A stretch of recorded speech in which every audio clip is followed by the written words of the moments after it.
All right, let's talk about money. Specifically, your money. We're going to pull back the curtain on all those basic finance ideas that affect you literally every single day, right from the second you get paid. Let's dive in.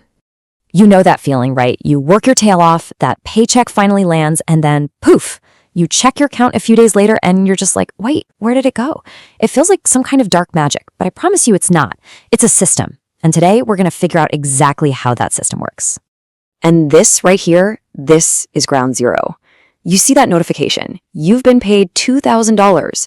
You get excited, but then you look at your actual bank balance and it's a lot less. You see all these deductions, federal tax, state tax, Social Security, and it's like, what is even happening? Let's figure out where that money is really going. Okay, section 1, the disappearing paycheck. So the very first stop for your hard-earned money is, you guessed it, taxes. It's the first big chunk that gets taken out, and yeah, it can feel like your cash is just evaporating into thin air. But believe it or not, that money is supposed to be what keeps the lights on for all of us. So that tax money, well, a big part of it is your federal and state income tax. That's the stuff that pays for things like roads, schools, public services. Then you've got Social Security and Medicare, which are basically safety nets for retirees and folks who need healthcare assistance. It covers a ton of ground, everything from making sure your food is safe to eat, all the way up to national defense. That's the first slice of your paycheck, right there. And you gotta love this quote because it really hits on how wild the whole tax filing process is. Think about it. The government usually already knows what you owe them, but they make you do all the math and guess. If you get it right, great. But if you're wrong, well, you're in for a headache. It's just a perfect little snapshot of how complicated this whole financial world can be. All right, moving on. Your money has survived taxes and it's finally safe in your bank account. Phew. So you probably imagine it's just sitting there, right? Like gold bars in a vault, but digital. Well, I'm here to tell you that is not what's happening. The second your money hits that account, it starts a whole secret life of its own. So let's just bust a huge myth right now. Your bank is not a giant safe. It's not a vault. It's more like a financial hub.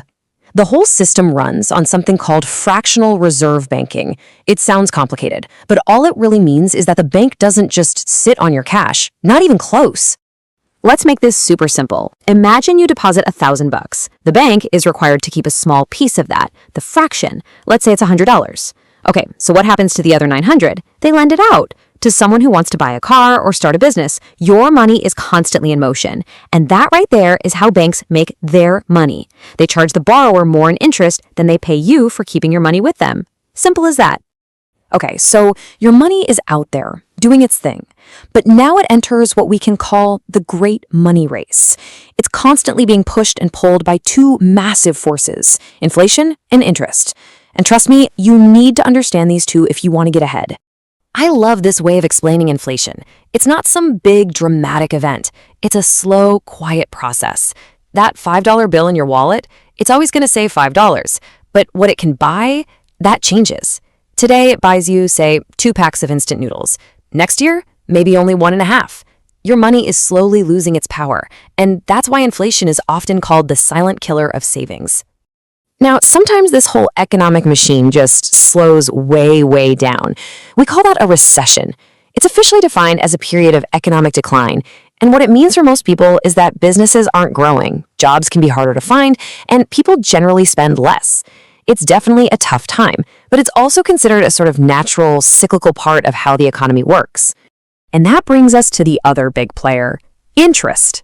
And man, interest is a serious double-edged sword. It can be your absolute worst enemy or your most valuable player. If you've got credit card debt, interest is the thing that turns a $12 burrito into a $50 mistake years later. But if you're investing, that same power, compound interest, becomes this incredible cheat code that makes your money work for you, growing and growing over time. The whole game is making sure you're on the right side of that equation. So you might be surprised to hear that a huge part of finance isn't actually about math. It's about trust. It's a game, really. And your ability to play, to borrow money, to get a good deal, all comes down to how much the system trusts you to follow the rules. And the main way they measure that trust is with your credit score. Let's be super clear here. Your credit score has nothing to do with how much money you have in the bank. It's not a wealth score. It's a reliability score. It's one number from 300 to 850 that basically tells lenders, hey, Is this person trustworthy enough to pay us back? So what makes up this magic number? Well, it's not a total mystery. The biggest piece of the pie, a whopping 35%, is just your payment history. Do you pay your bills on time? That's it. Almost as important, at 30%, is something called credit utilization. That's a fancy term for how much of your available credit you're using. You want to keep that number low. After that, you've got smaller pieces, like how long you've had credit, the different types of credit you have, and how many new accounts you've opened recently. This is probably the best analogy for a credit score I've ever heard. It really is like a pet. If you ignore it, it's going to make a mess of your life. But if you take care of it, pay your bills on time, keep your debts low, it can be your best friend, helping you get that car loan or even buy a house someday. So remember that slow leak we talked about? Inflation? How do you fight back? This is how. You invest. You make your money work for you. Instead of it just sitting there losing value, you put it into things that have the potential to grow. Things like stocks, which is basically owning a tiny piece of a company, or bonds, where you're loaning money to a government or a big corporation. You can buy funds, which are just big baskets of all that stuff, or even real estate. This is the main way people get their money to outrun inflation. Okay, last section. Let's zoom out and ask a really big kind of philosophical question. What is money really? When you boil it all down, past the numbers and the banks and the taxes, it's all about two things: value and time. Think about this. You pick up a random rock off the ground. It's worthless, right? But then you find a specific kind of shiny yellow rock, gold, and suddenly it's worth thousands of dollars. What's the difference? They're both just rocks. The only difference is our shared belief. We as a society have all agreed that one is valuable and the other isn't. Money works the exact same way. It's all about collective belief. And that's the real foundation of wealth. It isn't just about accumulating dollar bills. It's about creating value. Take Steve Jobs and the iPhone. He didn't just stumble upon a pile of cash. He and his team created something that millions and millions of people found so valuable, they were happy to trade their money for it. That's the core of it all. Create value and the money will follow. But here's the secret weapon, the most powerful tool in your entire financial toolkit. It's not money, it's time. Just look at these numbers. You invest $5,000 when you're 25, and just leave it alone. By the time you're 45, it could be around $38,000. By 65, nearly $300,000 from one single investment. That's the mind-blowing power of compound growth. It's your money making money, which then makes more money. The key ingredient is just time. And that really brings us to the final, most important takeaway. This whole finance thing, it isn't about some get-rich-quick scheme.